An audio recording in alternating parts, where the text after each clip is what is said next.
अस्सलाम वालेकुम। इस वीडियो में हम बात करेंगे HIV ह्यूमन इम्यूनोडेफिशिएंसी वायरस की, which is one of the most important virus according to both theory and practicals. तो इसकी बात करते हैं, और इसकी थोड़ी वीडियो जो होगी वो थोड़ी सी लंबी होगी क्योंकि बहुत इंपॉर्टेंट वायरस है।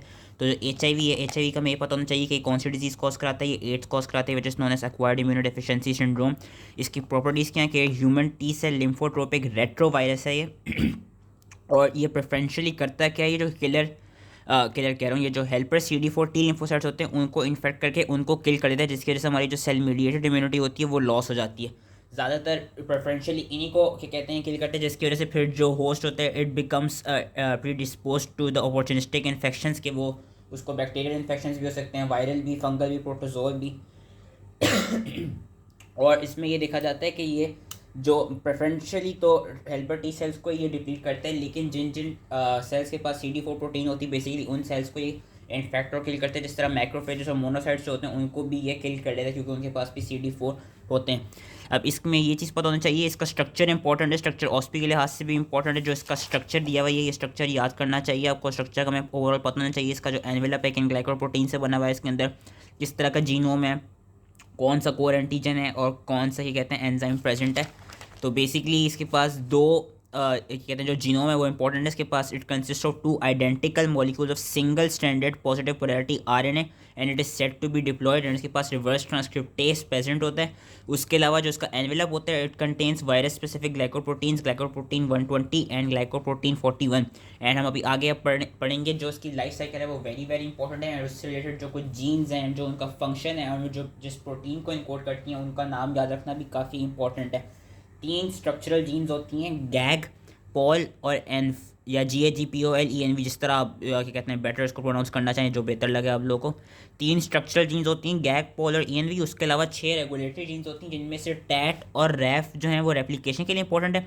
बाकी जो ये चाह रहे हैं ये एक्सेसरी, इसमें से जो NEF है, NAF जो है वो हमारे लिए ज़रा इंपॉर्टेंट होगी। और उसका उन्होंने यहाँ से लेके जो यहाँ तक पूरी चीज़ लिखी हुई है वो मैं इस टेबल से समझाता हूँ। इस टेबल को हमने याद कर लेना है, ये टेबल बहुत इंपॉर्टेंट है। इसमें उन जीन्स का, उन प्रोटीन्स का, उनके फंक्शंस लिखे हुए हैं जिसको हम अभी आगे लाइफ साइकिल में भी पढ़ेंगे। ये तीन स्ट्रक्चरल जीन्स इनका याद होना चाहिए। रेगुलेटरी जीन्स में टैट और रेव, उसके अलावा जो नैफ है इसके हमें फंक्शन और प्रोटीन्स पता होनी चाहिए। अब जो बेसिकली गैग जो जीन है ये इनकोड करती है तीन प्रोटीन्स को, P24, P7 और P17 को, जिस जो कि बेसिकली न्यूक्लियर कैप्सिड कोर बनाते हैं। जिसमें से जो मोस्ट इंपॉर्टेंट है वो है P24, क्योंकि जब इसके खिलाफ, इस P24 एंटीजन के खिलाफ जो एंटीबॉडीज़ बनती है वो हम देखेंगे सीरोलॉजिकल में। हम इसी का लेबॉरेटरी डायग्नोसिस में टेस्ट यूज़ करते हैं कि इसके खिलाफ अगर एंटीबॉडी बनती है और अगर हमको ये P24 एंटीजन मिलता है तो उसका मतलब हमको कि इट बेसिकली डायग्नोसिस से बन जाता है कि HIV प्रेजेंट है। पॉल जो है, पॉल तीन एंजाइम्स को कोड करता है, reverse transcriptase, protease, integrase. Reverse transcriptase का फंक्शन क्या है कि वो जो सिंगल स्टैंडर्ड RNA जीनोम है उसको RNA को ऐसा टेम्पलेट यूज़ करके डबल स्टैंडर्ड DNA मॉलिक्यूल में कन्वर्ट कर देता है। प्रोटीएस क्या करता है, प्रोटीएस हम अभी आगे लाइफ साइकिल में अच्छी तरह से पढ़ेंगे कि जो वायरल प्रीकर्सर पॉलीप्रोटीन्स होती हैं, जो पॉलीपेप्टाइड्स होते हैं बेसिकली उनको प्रोटीएस क्लीव कर देता है, उनको एक्टिव और फंक्शनल पेप्टाइड्स में बना देता है। इंटीग्रेस का काम क्या है, इंटीग्रेस का काम बेसिकली ये कि ये जो डबल स्टैंडर्ड DNA, अगेन हम लाइफ साइकिल में पढ़ेंगे, जो double standard DNA reverse transcriptase की तरफ से बन जाती है, उस डबल स्टैंडर्ड DNA को करता है क्या, जो होस्ट की DNA उसमें इंटीग्रेट कर देता है। उसके अलावा टैट और रेफ, टैट हम देखेंगे टैट क्या कराती है। टैट बेसिकली जो ट्रांसक्रिप्शन है उस प्रोवायरल जीन की, प्रोवायरल DNA की, उसकी ट्रांसक्रिप्शन को ये एक्टिवेट कराती है। और रैफ जो है, रैफ बेसिकली हम देखेंगे लाइफ साइकिल में ही कि जो रैफ क्या करेगा, जो mRNAs होंगे उनको न्यूक्लियस से साइटोप्लाज्म के अंदर बेसिकली रिलीज करा रहा होगा। एंड नैफ इंपॉर्टेंट क्यों है, नैफ और टैट का बेसिकली ये देखा गया कि नैफ और टैट ये दोनों कराते हैं, लेकिन मोर स्पेसिफिकली नैफ, कि ये लोग जो सेल्स होते हैं उनमें से MHC क्लास 1 जो प्रोटीन्स हैं उनको बेसिकली ख़त्म कर देती हैं, उनकी डिक्रीज़ कर देती हैं फॉर्मेशन। जब वो डिक्रीज हो जाती हैं, जब वो ख़त्म हो जाती हैं तो उसकी वजह से होता है कि जो साइटोटॉक्सिक टी लिम्फोसाइट्स हैं, जो CD8 सेल्स हैं, they can't easily detect the MHC1, क्योंकि MHC1 होगी नहीं और जिसकी वजह से वो वायरस इन्फेक्टेड सेल्स को किल नहीं कर पाएंगे। तो ये सारी चीज़ें याद रखनी थी। अब हम इसकी क्या कहते हैं, अच्छा लाइफ साइकिल में आने से पहले एक और बात बता दूं कि इसके खिलाफ हम वैक्सीन क्यों ही बना सकें और ये इतनी डेंजरस क्यों है। ये डेंजरस डिजीज़ इसलिए कॉज कराता है, एक तो ये अपॉर्चुनिस्टिक इन्फेक्शन हो सकते हैं, दूसरा ये देखा गया है कि जो इसकी ग्लाइकोप्रोटीन 120 है ना, बेसिकली उसमें वो हो जाती है, उसके काफ़ी डिफरेंट एंटीजेनिक वेरिएंट्स बनते हैं। हमारी जो ENV वाली जीन है उसमें म्यूटेशन कॉज हो सकती है, उसमें म्यूटेशन की वजह से ही ये देखा गया कि जो ग्लाइकोप्रोटीन 120 वो अपने different antigenic variants, antigenic shifts उसमें आते रहते हैं, जिसकी वजह से हम इसके खिलाफ कोई वैक्सीन बना नहीं सके हैं। अब हम आ जाते हैं इसकी लाइफ साइकिल पे। जो लाइफ साइकिल इसकी लिखी हुई है वो मैं टेक्स्ट से भी समझा देता हूँ। टेक्स्ट के अलावा लाइफ साइकिल आपने कहाँ से वैसे याद कर लेनी है, जो यहाँ तक पूरे टेक्स्ट में लिखी हुई है। ये तस्वीर लाइफ साइकिल की याद करनी है और ये टेबल, क्योंकि life cycle is also important. तो इसकी लाइफ साइकिल के लिए अगर ये टेबल भी याद हो गया तो क्या कहते हैं, it is very good enough. ये टेबल से याद कर लीजिएगा, मैं एक दफ़ा रिवाइज करा दूंगा क्योंकि इसमें काफ़ी ज़्यादा इन्फॉर्मेशन है जो कि याद करनी होगी। तो उसमें हम शुरू करते हैं। इसमें बेसिकली होती क्या लाइफ साइकिल। लाइफ साइकिल ये होती है कि हमने भी पढ़ा कि जो HIV है वो क्या करेगा, जिन सेल्स के पास CD4 प्रोटीन होगी उनको इन्फेक्ट करेगा। अब ये या तो हेल्पर टी लिम्फोसाइट्स को इन्फेक्ट कर सकता है या ये मैक्रोफेजेस को इन्फेक्ट कर सकता है। लेकिन ये करता कैसे, डिपेंडिंग अपॉन डिफरेंट कीमोकाइन रिसेप्टर ये डिफरेंट सेल को इन्फेक्ट करता है। होता क्या है कि अभी हम शुरू करते हैं कि सबसे पहला स्टेप क्या होता है। सबसे पहला स्टेप ये होता है कि जो वायरस के पास जो ग्लाइकोप्रोटीन 120 थी ना, उस ग्लाइकोप्रोटीन 120 के थ्रू वो करेगी क्या, जिस सेल के पास CD4 प्रोटीन होगी वो इस CD4 प्रोटीन के साथ जाके बाइंड करेगा। ग्लाइकोप्रोटीन 120 ने पहले स्टेप में क्या किया, वायरस की CD4 प्रोटीन के साथ बाइंडिंग कराई। उसके बाद क्या होगा, जो वो ग्लाइकोप्रोटीन 120 है उसको फर्दर इंट्रैक्शंस चाहिए होंगी किसी डिफरेंट कीमोकाइन रिसेप्टर प्रोटीन से। अब अगर तो वो हेल्पर टी सेल को इन्फेक्ट करे तो वो क्या करेगा, वो जो CXCR4 वाली प्रोटीन है उसके साथ बाइंडिंग करेगा। और अगर तो वो मैक्रोफेज को इन्फेक्ट करे तो क्या करेगा, वो जो CCR5 वाली कीमोकाइन प्रोटीन है उसके साथ इंटरेक्ट करेगा। पहला स्टेप क्या हुआ, बाइंडिंग की ग्लाइकोप्रोटीन 120 ने CD4 के साथ जो उसके एनवेलप में प्रेजेंट है। दूसरा स्टेप डिपेंडिंग अपॉन जो सेल है, हेल्पर टी लिम्फोसाइट है तो CXCR4 के साथ, और अगर मैक्रोफेज है तो CCR5 के साथ उसने वो की इंटरेक्शन की, कीमोकाइन इंटरेक्शन की। यही चीज़ उन्होंने यहाँ पे लिखी हुई भी है कि अगर तो टी लिम्फोसाइट है तो CXCR4 और अगर मैक्रोफेज है तो फिर CCR5 के साथ उसने क्या की, कीमोकाइन रिसेप्टर जो उनके साथ इंटरेक्शन की। दूसरा स्टेप क्या होगा, दूसरा स्टेप मीडिएट होगा ग्लाइकोप्रोटीन 41 से। ग्लाइकोप्रोटीन 41 क्या करेगी, ग्लाइकोप्रोटीन 41 बेसिकली ये करेगी कि जो एनवेलप है वायरस का वो होस्ट की सेल मेम्ब्रेन के साथ फ्यूज़ करवा देगी।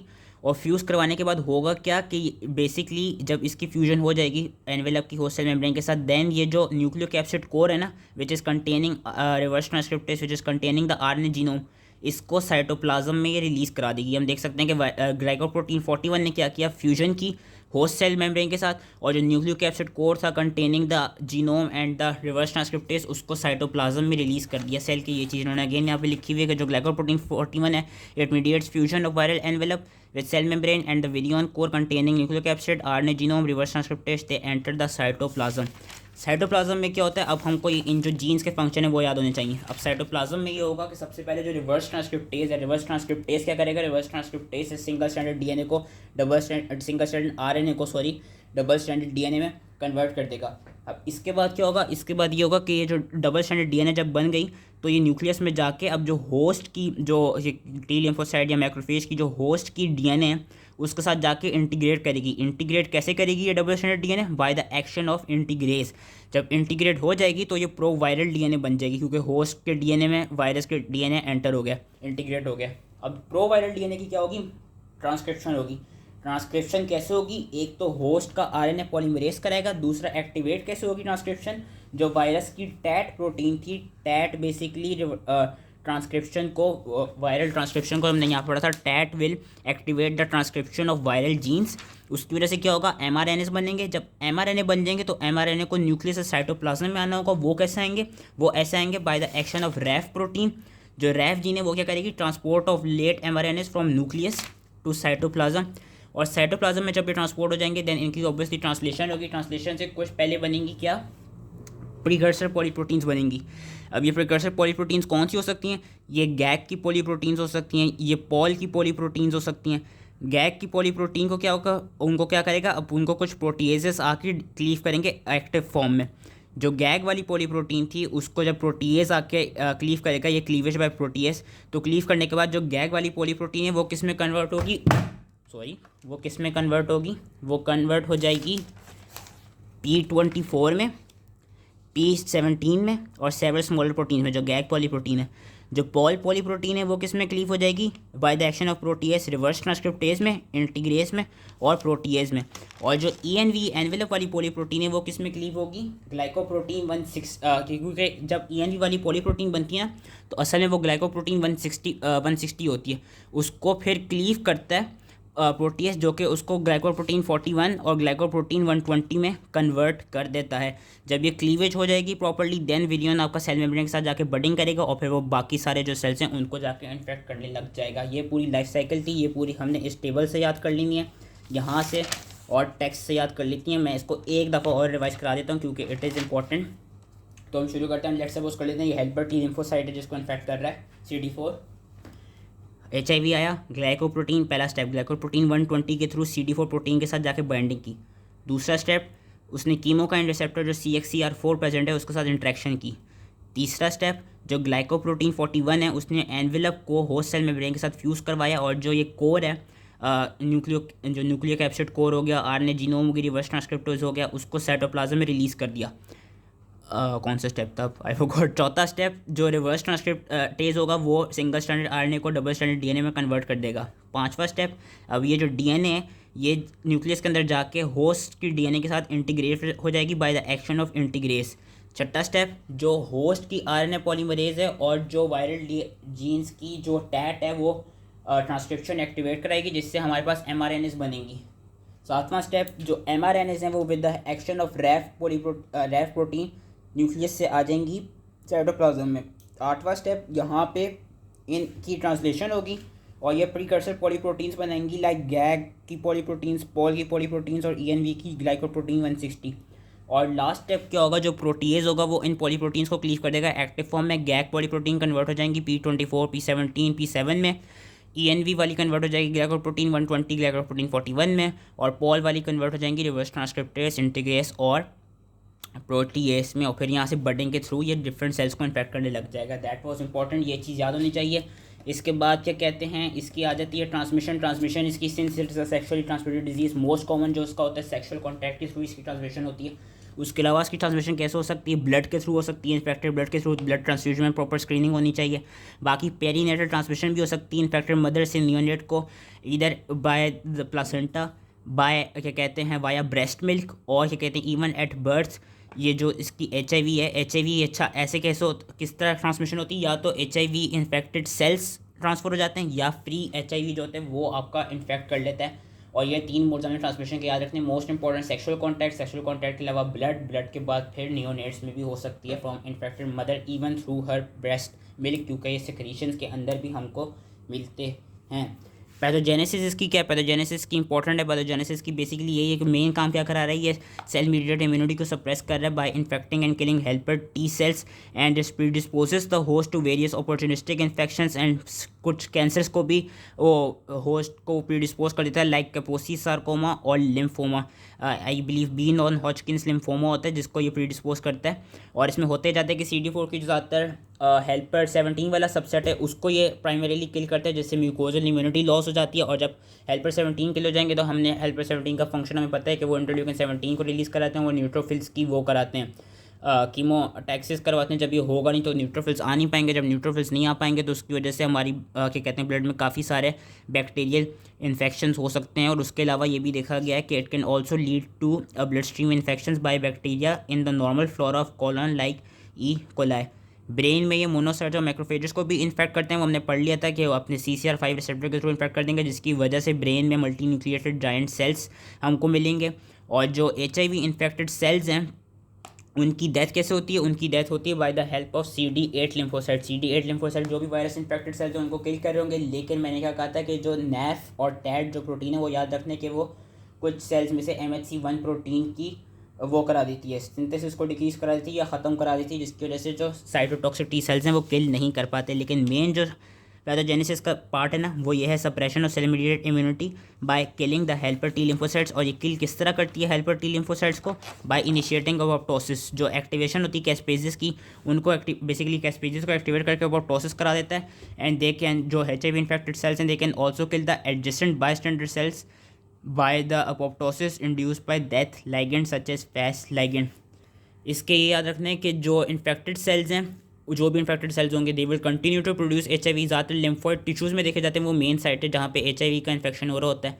इसमें जो पर्सन इन्फेक्ट होगा ही विल रिमेन या she will remain infected for life. वो क्यों, क्योंकि जो इसमें HIV की जो जीन है, जो बेसिकली वायरस की जो जीन है, DNA, वो हमारी DNA के साथ इनकॉर्पोरेट कर गई है, इसलिए ये वाले इन्फेक्शन हमारे बॉडी में फॉर लाइफ रहते हैं। और यही देखा कि due to integration of this, और कभी कभी क्या होता है, कभी कभी लेटेंट इन्फेक्शन भी हो सकता है। लेटेंट इन्फेक्शन क्या होता है? लेटेंट इन्फेक्शन ये होता है कि जो resting CD4 positive memory T cells होते हैं, वहाँ पे उन पे जाके वायरस इन्फेक्ट कर लेता है, लेकिन अभी कोई साइन एंड सिम्टम्स प्रोड्यूस होने नहीं लगते। जैसे ही वो मेमोरी सेल्स एक्टिवेट होते हैं तो उनमें क्या कहते हैं, वो जो लेटेंस वाले जो पीरियड है वो ख़त्म हो जाता है और हमको एड्स का साइंस एंड सिम्टम्स मिलने लग जाते हैं।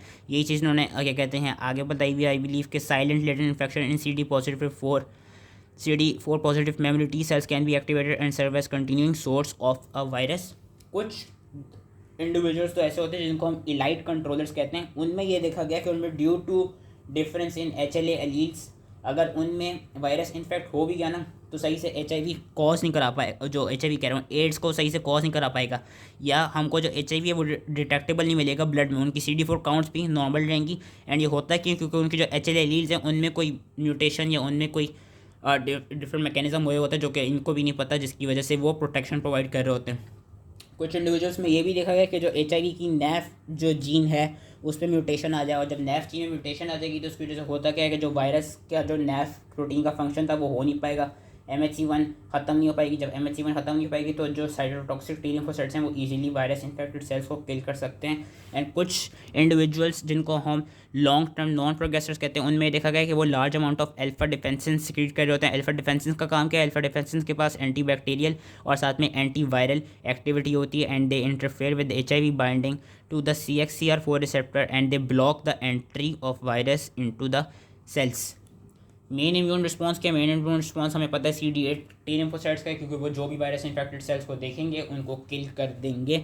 लेकिन ये देखा गया है कि अल्टीमेटली जो साइटोटॉक्सिक T सेल्स होते हैं उनकी भी रिस्पॉन्स का, उनके भी जो एक्शन है वो फेल करने लग जाता है, और जैसे ही वो फेल करते हैं फिर हमको एड्स की क्लिनिकल पिक्चर मिलती है। और वो फेल क्यों करते हैं? वो फेल इसलिए करते हैं क्योंकि एक तो नंबर 1 NAF है, NAF MHC1 को वो डिक्रीज़ करा रहा है तो साइटोटॉक्सिक T सेल्स एक्ट नहीं कर पाएंगे। दूसरा वायरस करा कर है, वायरस का ये रहा है कि ये जो HIV है ये CD4 को किल कर रहा है। हमने पढ़ा था कि CD8 को प्रॉपरली एक्टिवेट होने के लिए कुछ सिग्नल्स, कुछ इंटरल्यूकिन्स लाइक इंटरल्यूकिन 2 चाहिए होते हैं CD4 लिम्फोसाइट्स से। तो जब CD4 लिम्फोसाइट्स होंगे नहीं तो वो सही से CD8 लिम्फोसाइट्स को एक्टिवेट कर नहीं पाएंगे, जिसकी वजह से again CD8 lymphocytes properly infected virus infected cells को किल नहीं कर पाते।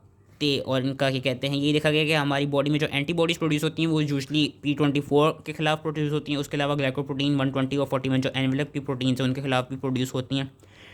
और HIV के पास कौन से मैकेनिज्म्स हैं इम्यून रिस्पॉन्स को वेट करने के? एक तो यही कि वो वायरल DNA को इंटीग्रेट करता है होस्ट सेल DNA में, जिसकी वजह से लाइफ लॉन्ग इन्फेक्शन रहता है। ये देखा गया है कि वो जो उसकी ENV वाली जीन है उसमें म्यूटेशन कॉज होती है, काफ़ी सारे ग्लाइकोप्रोटीन 120 के एंटीजेनिक वेरिएंट्स देखे गए। और तीसरा यही कि वो जो टैट और नेफ है वो MHC1 को ख़त्म कर देंगे, जिसकी वजह से साइटोटॉक्सिक T लिम्फोसाइट्स सही से किल नहीं कर सकते। जो इसकी क्लिनिकल फाइंडिंग्स हैं, क्लिनिकल फाइंडिंग्स में बहुत डिटेल में मैं नहीं जाऊँगा, बस ये पता होना चाहिए कि 3 स्टेजेस होती हैं, एक्यूट, लेटेंट और इम्यूनोडेफिशिएंसी। जो एक्यूट है, एक्यूट वाली it is usually short from about 2 to 4 weeks after infection.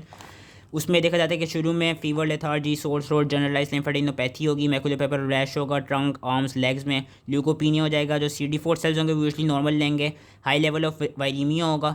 और क्या कहते हैं, इस स्टेज में, एक्यूट स्टेज में बस एक चीज़ याद रखनी है कि इस स्टेज पे जो इन्फेक्शन है इट इज़ रेडिली ट्रांसमिसिबल। लेकिन एक्यूट स्टेज में होता क्या है कि वो खुद ब खुद ही 2 वीक्स के अंदर स्पॉन्टेनियसली रिजॉल्व कर जाती है। और रिजॉल्व जब कर रही होती है तो ये देखा जाता है कि जो CD8 लिम्फोसाइट है उसका टाइटर हमें काफ़ी इंक्रीज मिलता है, और उसकी वजह से जो वायरीमिया है वो फिर लो हो जाता है।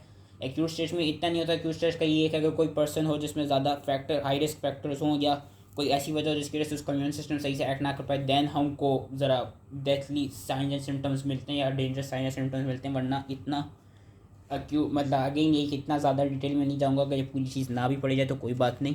जो मिडिल स्टेज है, मिडिल स्टेज जिसको हम लेटेंट कह रहे थे, उसमें क्या होता है कि इसमें पर्सन फॉर अबाउट क्या कहते हैं 7 to 11 ईयर्स लेटेंट पीरियड में रहता है। और लेटेंट पीरियड में क्या होता है कि वो जो वायरस है वो सही से इतना ज़्यादा ब्लड में मिलता नहीं है।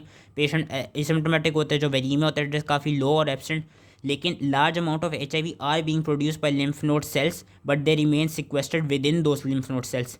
इसमें लेटेंट पीरियड में एक सिंड्रोम हमें मिल सकता है which is known as AIDS related complex. AIDS related complex क्या होगा कि उसमें हमें परसिस्टेंट फीवर मिल रहा होगा, फटीग मिल रही होगी, वेट लॉस मिल रहा होगा और लिम्फेडेनोपैथी मिल रही होगी। एंड जो लेट स्टेज है which is a danger stage जो है इम्यूनोडेफिशिएंसी स्टेज, इसमें देखा जाता है कि जो CD4 सेल का काउंट जब 200 से बिलो हो जाए देन समझ लें बहुत बुरी बात है कि मतलब बहुत डेंजरस बात हो गई है। CD4 जैसी ही काउंट इसका बिलो 200 चले जाती है there is increase in frequency and severity of opportunistic infections. कौन कौन से अपॉर्चुनिस्टिक इन्फेक्शंस हो सकते हैं? ये सारे अपॉर्चुनिस्टिक इन्फेक्शंस हो सकते हैं। इनका नाम याद हो गया तो भी ठीक है, नहीं भी याद होगा तो भी कोई बात नहीं। ये पता होना चाहिए कि जिस तरह लंग में न्यूमोनिया, ट्यूबरकुलोसिस कौन करा रहा है, ये माइकोबैक्टीरियम ट्यूबरकुलोसिस, न्यूमोसिस्टाइटिस या thrust, ulcers, oesophagitis, diarrhoea, meningitis, ये काफ़ी सारे जितने भी वो अपॉर्चुनिस्टिक इन्फेक्शन हैं और डिफरेंट जो भी bacterial, viral, fungal, protozoal infection हैं उनकी वजह से ये होने लग जाते हैं, क्योंकि जो इम्यूनिटी है, सेल मीडिएटेड इम्यूनिटी, वो हमारी काफ़ी डिक्रीज हो चुकी होती है। यही इन्होंने बताया हुआ कौन कौन से मैनिफेस्टेशन मिल सकती हैं हमको। न्यूमोसिस्टाइटिस का निमोनिया मिल सकता है, काबूसी सरकोमा मिल सकता है, डिफरेंट वायरल इन्फेक्शन मिल सकते हैं जिस तरह हर्पीस का मिल सकते हैं, साइटोमेगालोवायरस इन्फेक्शन मिल सकते हैं, डिफरेंट फंगल इन्फेक्शन मिल सकते हैं, कैंडिडा के, क्रिप्टोकोकल मेनिंजाइटिस या disseminated histoplasmosis, different protozoal infection मिल सकते हैं, लैक्टोक्सोप्लाज्मोसिस, क्रिप्टोस्पोरिडियोसिस जो ट्यूबरकुलोसिस है, और माइक्रोबैक्टीरियम एवियम इंट्रासेलुलर जो एटिपिकल ट्यूबरकुलोसिस है उससे रिलेटेड हमको इन्फेक्शन मिल सकते हैं। और क्या कहते हैं, दो जो कैंसर देखे जाते हैं वो एक है non Hodgkin's B cell lymphoma which is caused by Epstein Barr virus, और दूसरा है Kaposi sarcoma which is caused by human herpes virus 8। तो ये सी क्लिनिकल फाइंडिंग्स थी। अब हम आते हैं लैब डायग्नोसिस में। Lab diagnosis is also important. Lab diagnosis की कैसे होती है? हम एक कॉम्बो टेस्ट यूज़ करते हैं। कॉम्बो टेस्ट में क्या होता है? कॉम्बो टेस्ट में हम बेसिकली एंटीबॉडी टू HIV क्या कहते हैं, एंटीबॉडी अगेंस्ट HIV, और दूसरा P24 एंटीजन को जो गैग बना रही थी कोर प्रोटीन, हम कॉम्बो टेस्ट में दोनों चीज़ें डिटेक्ट करते हैं कि P24 एंटीजन प्रेजेंट है या नहीं, और साथ में एंटीबॉडी टू दैट P24 या एंटीबॉडी टू HIV प्रेजेंट है या नहीं। ये हम कॉम्बो टेस्ट करते हैं कि P24 antigen is typically detectable earlier in infection and then the antibodies are detected. उसके अलावा हम PCR के थ्रू क्या कहते हैं वायरल RNA को डिटेक्ट कर सकते हैं। हम एक क्या कहते हैं एलाइसा के थ्रू एक हम ओरा क्विक स्क्रीनिंग टेस्ट करते हैं जिसमें हम ओरल स्वाब से सैंपल लेते हैं और फिर एलाइसा के थ्रू हम डिटेक्ट करते हैं कि HIV प्रेजेंट है ही नहीं। इसमें जो एक चीज़ आप लोगों ने याद रखनी है, कॉम्बो टेस्ट हो गया, एलाइसा हो गया, DNA हो गई, कि इसमें जो कन्फर्मेटरी टेस्ट है वो होती है वेस्टर्न ब्लॉट।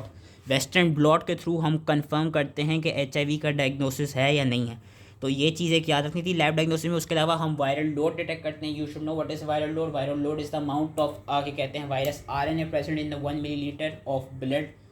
तो वायरल लोड की डेफिनेशन पता होनी चाहिए। उसके अलावा PCR भी हम कर सकते हैं, और हम फिर जब हम लैब डायग्नोसिस कर लेते हैं हम साथ में CD4 सेल काउंट भी देखते हैं कि कितनी कम है, और कि उनके खिलाफ कोई ड्रग्स दी जाए या कौन सी ड्रग्स दी जाए। तो लैब डायग्नोसिस यही है, कॉम्बो टेस्ट जिसमें P24 एंटीजन मोस्ट इंपॉर्टेंट, और फिर उसके खिलाफ antibody, PCR, viral load, ELISA through OraQuick which is screening test, and then confirmatory test जो कि हर हाल में याद रखना है, confirmatory test is Western blotting, Western blot. अब हम आते हैं ट्रीटमेंट में। अब इसकी ट्रीटमेंट बहुत लंबी लिखी हुई है। ट्रीटमेंट इसकी याद रखनी है कि हम ट्रीटमेंट में बेसिकली दो चीज़ करने की कोशिश कर रहे होते हैं। एक तो CD4 काउंट को इंक्रीज़ करने की कोशिश कर रहे होते हैं, दूसरा वायरल लोड को डिक्रीज़ करने की कोशिश कर रहे होते हैं। इसमें हम 6 क्लासेस ऑफ ड्रग्स यूज़ करते हैं। अब जो उन ड्रग्स के नाम हैं वो अकॉर्डिंग टू पैथोलॉजी नहीं याद होने चाहिए, लेकिन अकॉर्डिंग टू फार्माकोलॉजी हमें उन ड्रग्स के नाम याद होने चाहिए। तो उसमें बेसिकली 6 क्लासेस ऑफ ड्रग्स होती हैं, वो हम 6 क्लासेस पढ़ा देते हैं। और हम ये जो मल्टीपल जो ड्रग्स यूज़ कर रहे होते हैं इसके हम बेसिकली जो थेरेपी यूज़ करते हैं, that therapy is known as highly active anti retroviral therapy.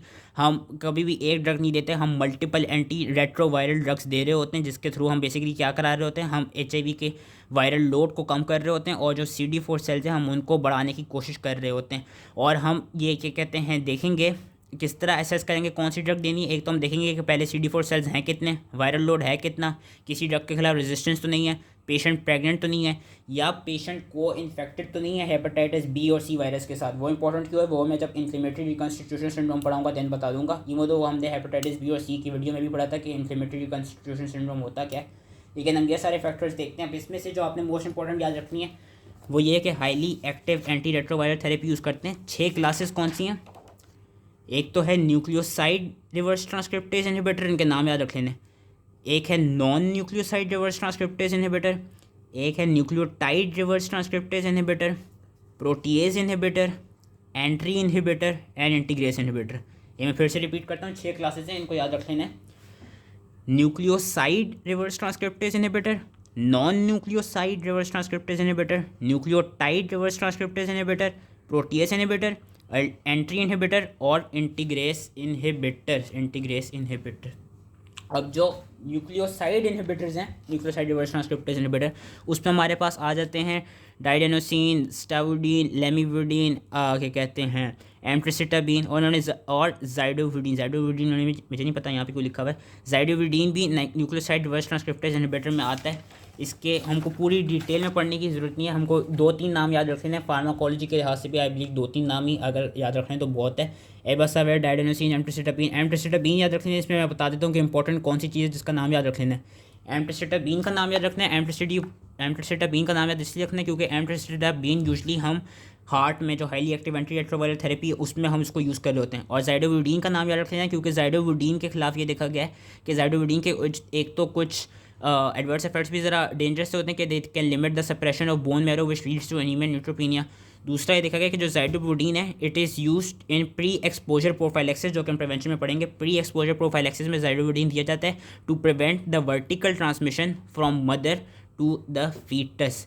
Nucleotide reverse transcriptase inhibitor में एक ही ड्रग है विच इज टेनेफोविर, इसका नाम याद रख लेना है। और non nucleoside reverse transcriptase inhibitor में भी हमारे पास काफ़ी आ जाते हैं, जिसमें से हमको नेविरेपिन और एफाविरेंस का नाम एटलीस्ट याद रख लेना है। नेविरेपिन और एफाविरेंस का नाम इसलिए याद रख लेना है कि जो वो है नेविरेपिन, जो है नेविरेपिन देखा गया कि नेविरेपिन वर्टिकल ट्रांसमिशन को प्रिवेंट करने के लिए दिया जाता है फ्रॉम मदर टू फीटस में। दूसरा एफाविरेंस भी आपकी हार्ट का इंपॉर्टेंट कंपोनेंट है। एम्ट्रिसिटाबीन, एफाविरेंस ये आपकी हार्ट का इंपॉर्टेंट कंपोनेंट है, इन चीज़ों को याद रखनी है। फिर जो प्रोटीएज इनहिबिटर है, प्रोटीएज इनहिबिटर में हमने क्या कहते हैं याद रख लेना है दारुनाविर और अटाजानाविर, जो कि अगेन हार्ट की थेरेपी में यूज़ होते हैं।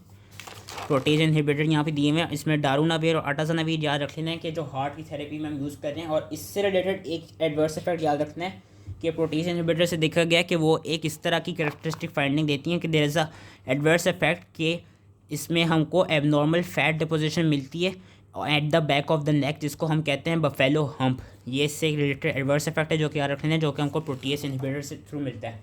अच्छा, और ये न्यूक्लियोटाइड रिवर्स ट्रांसक्रिप्टेज इनहिबिटर कौन से फंक्शन पे ऐड कर रहे हैं? जहाँ पे जब सेल एंटर होकर रिवर्स ट्रांसक्रिप्टेज अपना एंजाइम यूज़ कर रहा था, उस साइड पे बेसिकली जाके बाइंड करेंगे और उस साइड को, उस एक्शन को वो इनहिबिट कर रहे हैं।